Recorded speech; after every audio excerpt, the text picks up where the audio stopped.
ایمان باللہ، اللہ کی ذات پر ایمان لانے میں یہ چیز بھی شامل ہے کہ ہم یہ سمجھیں کہ جو ساری کائنات کا مالک ہے اس کو راضی کرنا ہے، اس کو ناراض نہیں کرنا، اور اس کی مرضی کے مطابق زندگی گزارنی ہے، اس کی مرضی کے خلاف نہیں کرنا۔ لیکن اب سوال پیدا ہوتا ہے، اگر ہم اللہ کی ذات کو مان لیں کہ اللہ ہے اور اللہ کو قادر اور سب کچھ سارے اختیارات اللہ کی ذات میں مانے، لیکن ایک تیسری بات اس میں یہ بھی ہے کہ ہمیں اللہ کی بندگی کرنی ہے۔ بندگی کا طریقہ کیا ہوگا؟ اللہ کو راضی کرنا ہے، اللہ کی رضا کو حاصل کیسے کیا جائے گا، کن کاموں سے اللہ راضی ہوگا اور کن کاموں سے اللہ ناراض ہوگا، یہ ساری چیزیں ہمیں چاہیے۔ اس کے لیے کون اس ساری تفصیل کو سمجھائے گا؟ وَأَنَّ مُحَمَّدَ الرَّسُولُ اللَّهِ۔ اس کے لیے کسی بندے کی ضرورت ہے جو رب کا پتہ بتائے، اس کے لیے کسی شخصیت کی ضرورت ہے جو اللہ کی ذات کا تعارف کرائے، وہ سمجھائے کہ کن کاموں سے وہ راضی ہوتا ہے، کن کاموں سے وہ ناراض ہوتا ہے۔ وہ اس کے لیے رسول اور پیغمبر کی ضرورت ہے۔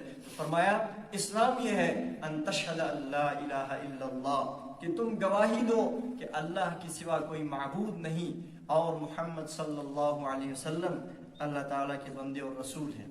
یہ تو ہو گئے ایمان اور پہلی سیڑھی، اسلام کے اندر آپ داخل ہو گئے۔ اس کے بعد اب ایمان والی زندگی کا مسئلہ ہے کہ زندگی آپ نے کیسے گزارنی ہے۔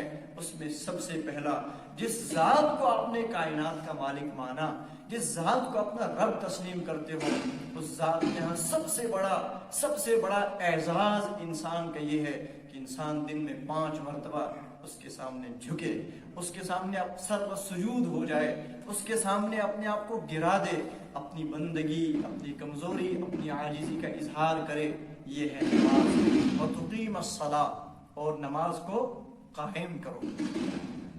یہاں پر بھی فرمایا الذین یؤمنون بالغیب، وہ لوگ جو غیب پر یعنی بن دیکھے چیزوں پر ایمان لاتے ہیں۔ توجہ میری طرف۔ وَيُقِيمُونَ الصَّلَاةَ، اور نماز قائم کرتے ہیں۔ اس کی تفصیل گزر چکی ہے، تھوڑا سا خلاصہ۔ نماز قائم کرنے کا قرآن پاک نے حکم دیا، اور یاد رکھیں ایک ہوتا ہے نماز پڑھنا اور ایک ہوتا ہے نماز کو قائم کرنا۔ قرآن پاک نے جہاں کہیں بھی نماز کی بات کہی ہے وہاں نماز قائم کرنے کا حکم دیا، اور نماز قائم کرنا نام اس بات کا ہے سب سے پہلے نماز 5 وقت پابندی سے پڑھی جائے۔ اگر کوئی بندہ کبھی پڑھتا ہے کبھی چھوڑ دیتا ہے، اپنی مرضی کے تابع نماز کو کر لیا، تو یہ قرآن کے حکم پر عمل کرنے والا اور یہ نماز کو قائم کرنے والا نہیں ہے۔ تو پہلی شرط ہے نماز کو پابندی سے پڑھا جائے۔ دوسری بات، نماز چونکہ محض اللہ کی رضا کے لیے ایک عبادت ہے، اس کو اللہ ہی کے لیے پڑھا جائے، اس میں اخلاص ہو۔ تیسری بات، نماز کے اندر دھیان اور توجہ اللہ کی ذات کی طرف ہو۔ ایسا نہ ہو کہ میں جو سر و سجدہ ہوا کبھی تو زمین سے آنے لگی صدا، تیرا دل تو ہے صنم آشنا، تجھے کیا ملے گا نماز میں۔ ایسا نہ ہو کہ بندہ نماز پڑھے لیکن زمین سے گویا آواز آئے کہ ریاکار کیا سجدے کر رہا ہے، ایسی نماز ہمیں چاہیے نہیں۔ سجدہ عشق ہو تو عبادت میں مزہ آتا ہے، خالی سجدوں میں تو دنیا ہی بسا کرتی ہے۔ لوگ کہتے ہیں کہ بس فرض ادا کرنا ہے، ایسا لگتا ہے کوئی قرض لیا ہو رب سے، تیرے سجدے کہیں تجھے کافر نہ بنا دے اے اقبال، کہ تو جھکتا کہیں اور ہے اور سوچتا کہیں اور ہے۔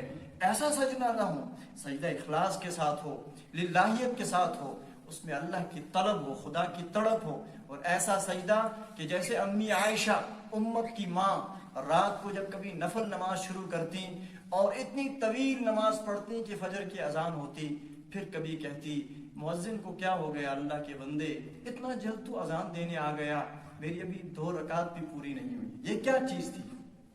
یہ تھی وہ تڑپ خدا کی، جستجو اللہ کی محبت۔ اب آج کے دور میں لوگوں کی یہ باتیں سمجھنا ذرا مشکل ہو جاتا ہے، یہ کیسے ممکن ہے ایک عورت ایک بندہ رات بھر 2 رکعت نہ پڑھ سکے اور پھر صبح بھی بے چین رہے؟ ہاں جی ایسا ہے۔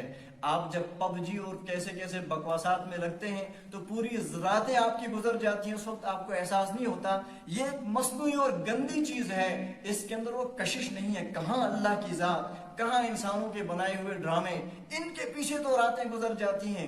اللہ کے عاشقوں کو یہ مزہ نہ آتا ہوگا؟ کیسی بات ہے۔